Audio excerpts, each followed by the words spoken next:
അങ്ങനെയൊന്നുമില്ല. സംസ്ഥാനം ഇന്ത്യയിലാണെങ്കിൽ അത് അള്ളാഹുവിൻ്റെതാണ്. അവിടെ കേരളത്തിൽ കുറെ ആളെ നിർത്തിയതും അവിടുന്ന് കുറെ ആളെ ഇങ്ങോട്ട് കൊണ്ടുവന്നതും താമസിപ്പിക്കുന്നതും ഇവിടെ എന്തെങ്കിലും ഭാര്യ കുട്ടികളെ കുടുംബമൊക്കെ താമസിക്കാൻ അനുവാദം കിട്ടിയിട്ടുണ്ടെങ്കിൽ അത് ഒരുത്തന്റെയും വകയല്ല. ഇവിടെ ഒരുത്തന്റെയും അതിലൊരു പങ്കുമില്ല. അത് അള്ളാഹു മാത്രമാണ്. അതുകൊണ്ട് അതാണ് ഇസ്ലാം. അത് വിശ്വസിക്കുന്നില്ലെങ്കിൽ ആരോ ചില ആളുകളും കൂടി അതിലുണ്ട് എന്ന് വരികയാണെങ്കിൽ ഹൈറും ഷെറും പൂർണ്ണമായും അള്ളാഹുവിൽ നിന്ന് മാത്രമാണ്. ഹൈറാണെങ്കിലും ഷെറാണെങ്കിലും ഇത് ഈമാനിന്റെ ഭാഗമായിട്ട് ചേർത്ത് വെച്ചിരിക്കുന്നു. അത് ഇഷ്ടമുണ്ടെങ്കിൽ അങ്ങനെ വിശ്വസിക്കുക, ഇഷ്ടമുണ്ടെങ്കിൽ ഇങ്ങനെ വിശ്വസിക്കുക എന്ന് പറഞ്ഞാൽ അദ്ദേഹത്തിന്റെ ഈമാൻ തന്നെ പോയി. എല്ലാം അള്ളാഹുവിൽ നിന്ന് മാത്രമാണ്. അതുകൊണ്ട് യാഥാർത്ഥ്യം അറിയാത്ത ജനതയിൽ നിന്ന് അവരിൽ നിന്ന് തന്നെ ദൂതനെ അവരിലേക്ക് നിയോഗിച്ചത് അവനാണ്. എന്താണ് അദ്ദേഹത്തിന്റെ പണി? യത്ലു അലൈഹിം ആയാതിഹി വയുസക്കിഹിം വയുഅല്ലിമുഹുൽ കിതാബ വൽ ഹിക്മ.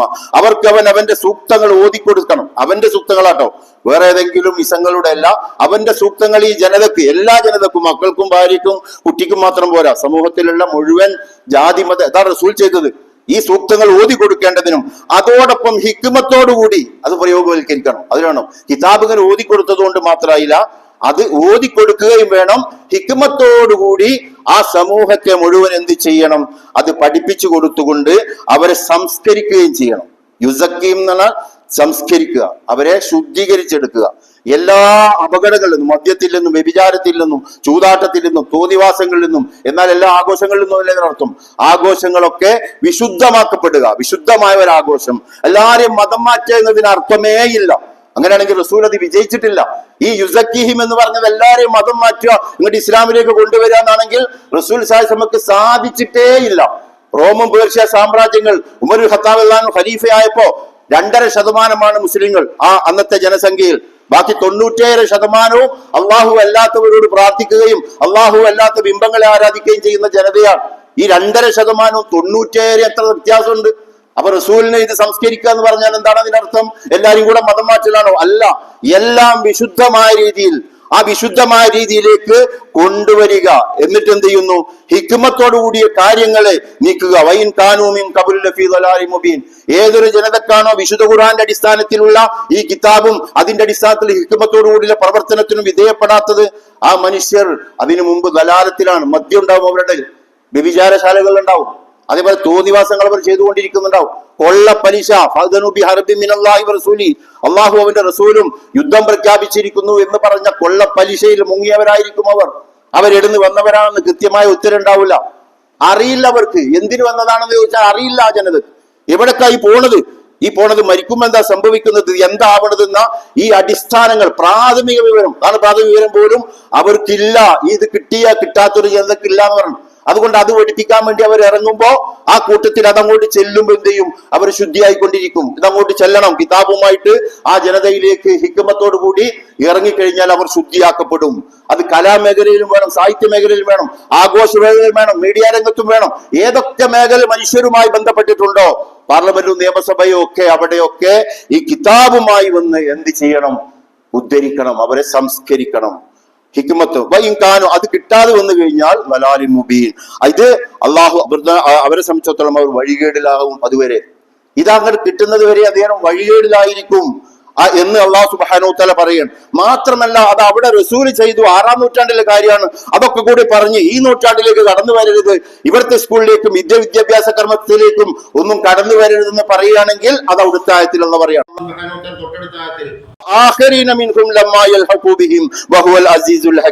ഇനിയും അവരോടൊപ്പം ഒന്ന് ചേർത്തിട്ടില്ലാത്ത ജനതയ്ക്ക് കൂടി നിയോഗിക്കപ്പെട്ടത് എത്രേ? നാം ഈ പ്രവാചകനെ വന്നിട്ടില്ലാത്ത അന്ത്യനാൾ വരെയുമുള്ള മുഴുവൻ ജനങ്ങൾക്കും കൂടി നിയോഗിക്കപ്പെട്ട, കിതാബും ഹിക്മത്തുമായി ഇറക്കപ്പെട്ട പ്രവാചകനത്രേ ഇത് എന്ന് അള്ളാഹു സുബ്ഹാനഹു വതആല പറയുകയാണ്. അതുകൊണ്ട് ഇത് പ്രകൃതി നിയമമാണ്. ഇതങ്ങോട്ട് ചെന്നാലേ ശുദ്ധിയാവുള്ളൂ. ഇത് ചെല്ലാതെ ശുദ്ധിയാവാൻ കഴിയില്ല. വേറൊരു ഗ്രന്ഥം, നേരത്തെ കഴിഞ്ഞ ഖുതുബയിൽ ഞാൻ പറഞ്ഞു, വേറെ ഗ്രന്ഥങ്ങളുമായി ഇറങ്ങിയിട്ട് യാതൊരു ഫലവും നിങ്ങൾക്ക് കിട്ടിക്കൊള്ളുന്നില്ല. അതിൻ്റെതായ ഫലങ്ങൾ ഉണ്ടാവാം, അല്ലാതെ യാഥാർത്ഥ്യത്തിലുള്ള അള്ളാഹുമായി ബന്ധപ്പെട്ട വിശുദ്ധ ഖുർആൻ പറഞ്ഞ ഫലം കിട്ടണമെങ്കിൽ അത് അപ്ഡേറ്റ് ചെയ്തത് ഇതാണ് എല്ലാം കൂടി ശരിവെച്ചുകൊണ്ടുള്ള രേഖ ഇതാണ്. ഞാൻ നേരത്തെ പറഞ്ഞല്ലോ, പഴയ പാസ്പോർട്ടും പുതിയ പാസ്പോർട്ടും കാര്യം പറഞ്ഞു, റേഷൻ കാർഡിന്റെ കാര്യമൊക്കെ പറഞ്ഞു. പഴയ കാർഡ് വെച്ച് ചെന്നിട്ട് കാര്യമില്ല, അപ്ഡേറ്റ് ചെയ്ത കാർഡും ഉണ്ടാ. അതാണ് വേണ്ടത്. പഴയ പാസ്പോർട്ടുമായി വന്നിട്ട് ഇനി എത്ര വലിയവനാണെങ്കിലും അങ്ങോട്ട് കടക്കാൻ പറ്റില്ല. രാജ്യ നിയമം ലംഘിക്കാൻ പാടില്ല. പ്രധാനമന്ത്രിയായിട്ട് പോലും അമേരിക്കയിലേക്ക് വേണമെങ്കിൽ പാസ്പോർട്ട് അങ്ങോട്ട് വേണം. അദ്ദേഹം ആരാണെങ്കിലും ശരി. അപ്പൊ അള്ളാഹു അപ്ഡേറ്റ് ചെയ്തത് കൊണ്ടുവരണം. ഇത് വരുന്ന അന്ത്യനാൾ വരേക്കുമുള്ള ജനങ്ങൾക്ക് എല്ലാവിധ ശുദ്ധീകരണത്തിനും ആവശ്യമുള്ള ഗ്രന്ഥമാണ്. അല്ലാത്ത ശ്രമങ്ങളെ പരിസരം മുഴുവൻ വൃത്തികേടാക്കി മാറ്റും. നിങ്ങൾ ഇതല്ലാത്ത ശ്രമം നടത്തിയെന്ന് കൂട്ടിക്കോ. ഇതല്ലാത്ത ശ്രമം നടത്താൻ ഖുർആൻ പഠിപ്പിക്കാനും അതിന് പൂർണ്ണമായി ഇറങ്ങാനൊന്നും തന്നെ സാധ്യമല്ല. എന്നിട്ട് സ്കൂൾ നടത്തുക ഭാഗികമായിട്ട് എന്തോ ചില കാര്യങ്ങളുമായിട്ട്. അപ്പോഴാണ് ഇത്തരം പ്രശ്നങ്ങൾ വരുന്നത്. നിങ്ങൾ അതിൽ പങ്കെടുക്കരുത് എന്ന് പറഞ്ഞാൽ കുഫറാണ്, ശിർക്കാണ് എന്നൊക്കെ പറഞ്ഞു കഴിഞ്ഞാൽ പിടിച്ചകത്താക്കുവൻ തന്നെയാണ്. ഇവിടെയുള്ള കുറെ കാര്യങ്ങൾ ഹറാമാണ്, കുഫറാണെന്നൊക്കെ ഒരുത്തം വിളിച്ചു പറയാന്ന് പറഞ്ഞാൽ അവൻ അധികം മുന്നോട്ട് പോകാൻ പാടുണ്ടോ? നമ്മൾ ആരെങ്കിലും സഹിക്കുമോ? അത് നമ്മുടെ വീടുകൾ വന്നിട്ട് എന്തോ കാണാത്തത് പറ്റാത്തതുണ്ട്, ഒരുത്തൻ അതിഥിയായി നമ്മൾ കൊണ്ടുവന്നതാ, അല്ലെങ്കിൽ അവൾ വീട്ടിലേക്ക് നമ്മൾ വിളിച്ചു വരുത്തി ചെയ്യുക. അവൻ എന്തോ തകരാറ് കണ്ടിട്ട് നമ്മുടെ നേരെ തിരിയാൻ തുടങ്ങിയാൽ എങ്ങനെ ഉണ്ടാവും? നമ്മുടെ നേരെ തിരിയാൻ തുടങ്ങും. ഇതൊക്കെ അങ്ങനെയാണ് ഇങ്ങനെയാണെന്ന് പറഞ്ഞിട്ട് അള്ളാഹ് ഹിക്മത്തില്ല.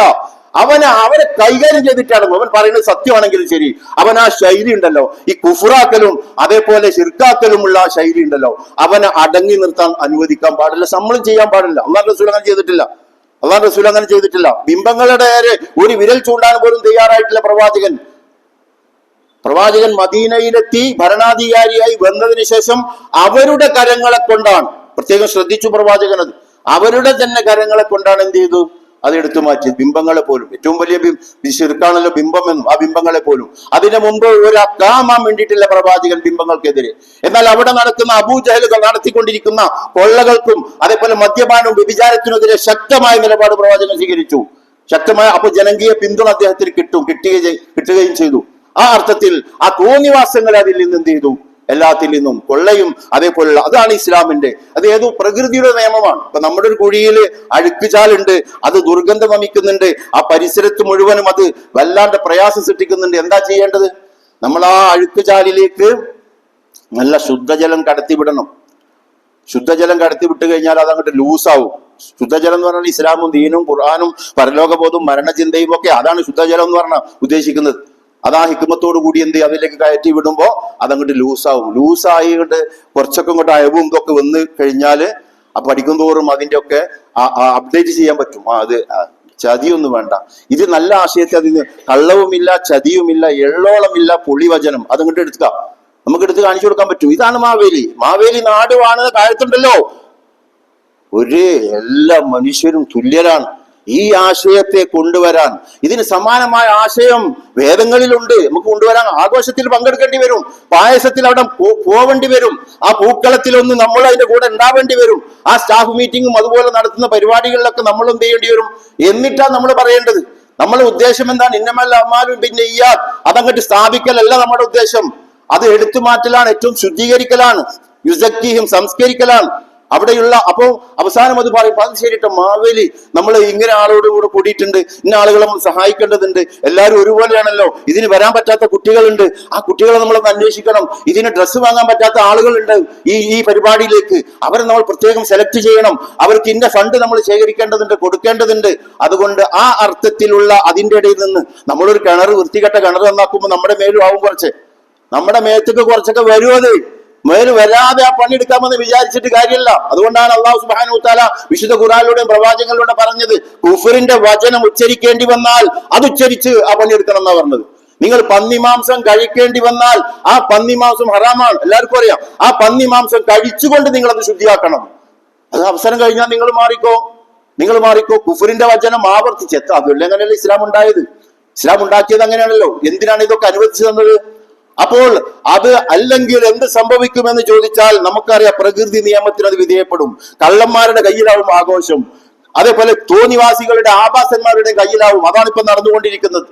അവർ തോന്നിയതുപോലെ അതിനൊക്കെ വളച്ചൊടിക്കും, അതിനുള്ള ഫണ്ടുകളൊക്കെ പാസാക്കിയെടുക്കും, എന്നിട്ട് പൊട്ടടിക്കും, എന്നിട്ട് മദ്യപിച്ച് അതേപോലെ നമ്മുടെ ചെറുപ്പക്കാരെ മുഴുവൻ അന്ന് കുടിപ്പിച്ചിട്ട് അവർ കൊല്ലാകൊല ചെയ്യും. നമ്മുടെ പള്ളിയിൽ ഇരുന്ന് അത് ശിർക്കാണ് കുഫറാണെന്ന് പറഞ്ഞ് ഈ സ്കൂളിൽ അങ്ങനത്തെ പരിപാടി ഉണ്ട്, ഞാനില്ലട്ടോ അന്ന് എന്ന് പറഞ്ഞ് എന്റെ മക്കളെ ഞാൻ പറഞ്ഞേക്കില്ല എന്ന് പറഞ്ഞ് നടന്നാൽ എന്ത് സംഭവിക്കും എന്നാണ് പറഞ്ഞതിന്റെ അർത്ഥം, പ്രകൃതി നിയമം.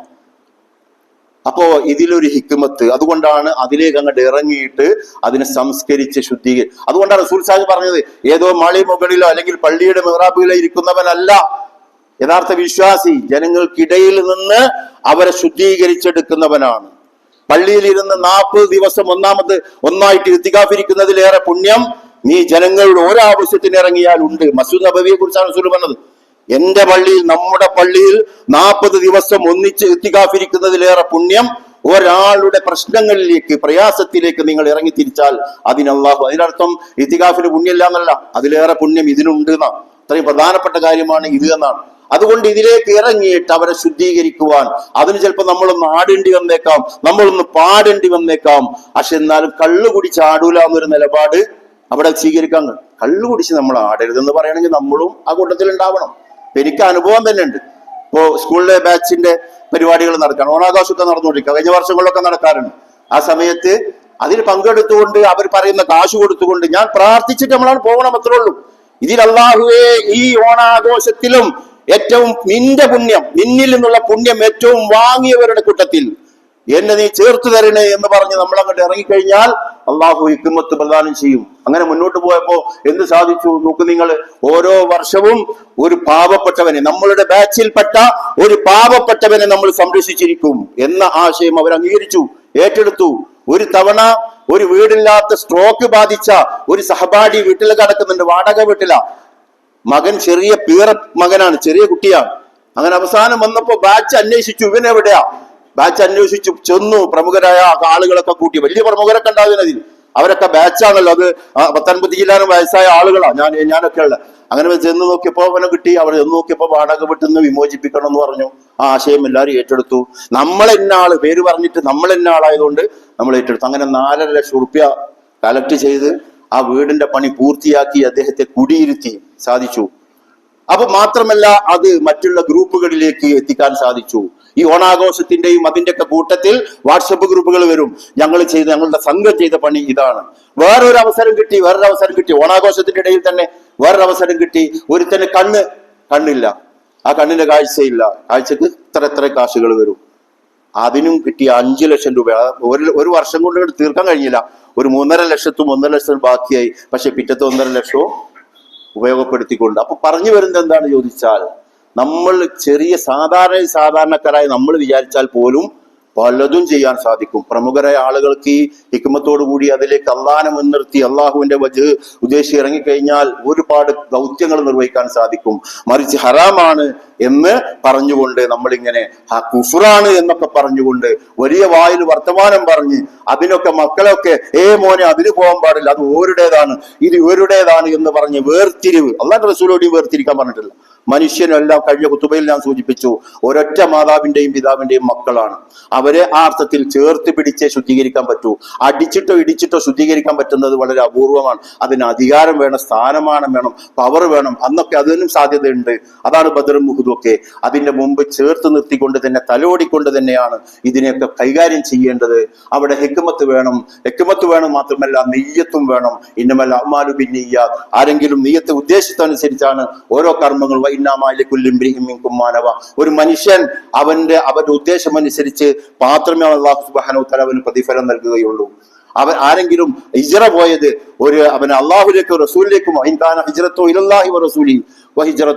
അവന്റെ ഹിജ്റ അള്ളാഹുലേക്കും റസൂലിലേക്കുമാണ്. എന്നാൽ ഫമൻകാന ഹിജ്റത്തുഹു അല്ലാഹു അല്ല ദുനിയാവാണ്, അല്ലെങ്കിൽ ഒരു പെണ്ണിനെ കല്യാണം കഴിക്കാനാണ് എങ്കിൽ അവന്റെ ഹിജ്റ അതിലേക്കായിരിക്കും.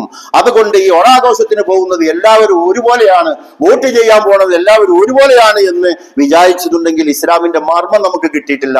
നെയ്യത്തനുസരിച്ചാണ് വോട്ടും അതേപോലെ ഓണാഘോഷ പരിപാടികളിലും അതിൽ ഇടപാടുകളും ഒക്കെ നെയ്യത്തനുസരിച്ചാണ്.